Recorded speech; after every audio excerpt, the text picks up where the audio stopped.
kilogram.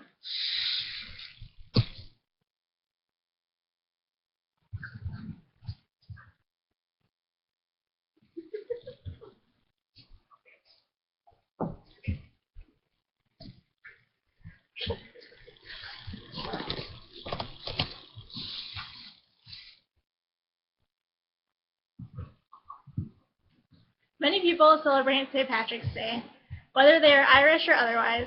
They join in on traditions like wearing shamrocks, drinking green beer, and watching parades. But do they truly know the meaning and reason why we celebrate St. Patrick's Day, and where these traditions actually come from? Today I'm going to tell you about St. Patrick's Day, the history of St. Patrick's Day, and how the traditions came to be. St. Patrick is Ireland's patron saint. He's known for spreading Christianity across Ireland as a missionary in the 5th century. He was originally from Britain, not Ireland. According to St. Patrick's biography from biography.com, A&E television network, he was born in the late 4th century. His father was a deacon from a Roman family. His mother was a close relative of the great patron saint Martin, and his grandfather was a member of the clergy. But St. Patrick himself wasn't raised with an emphasis on religion. When he was 14, he was captured by pirates and taken to Ireland to be a slave. His master was a high priest. He was enslaved for 6 years, and during this time he became deeply devoted to Christianity.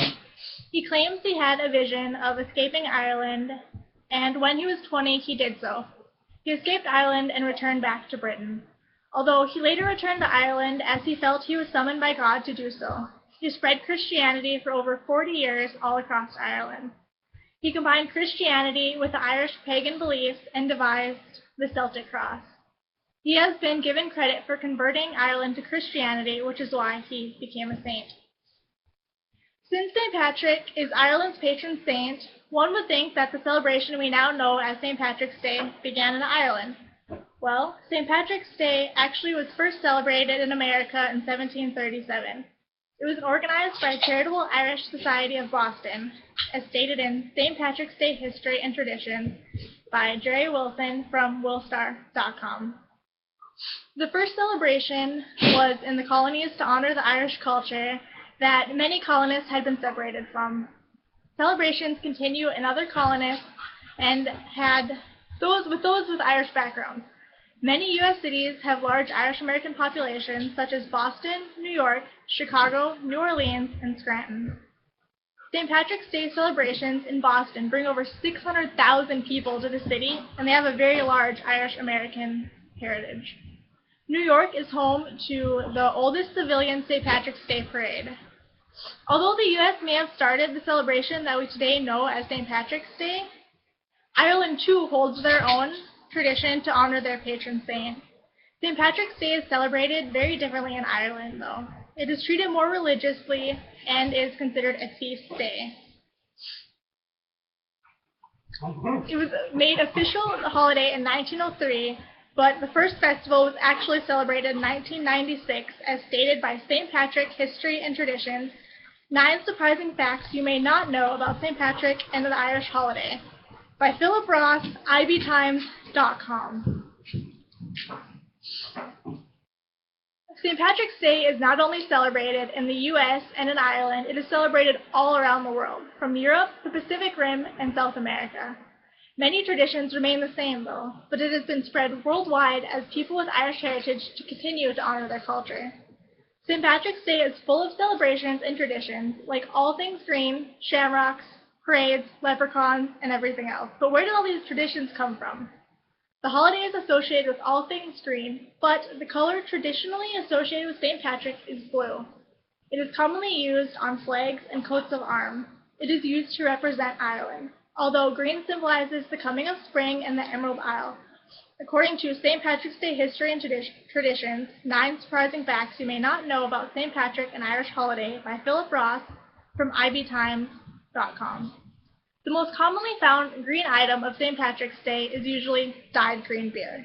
But beer is not the only thing being dyed green. In 1962, a portion of the Chicago River was dyed green for the first time to symbolize the heritage of the Irish. It continues to be dyed green every year since then. Another type of tradition that we commonly see is the shamrock. It was originally used by the St. Patrick to explain the Christian Holy Trinity, the Father, the Son, and the Holy Spirit.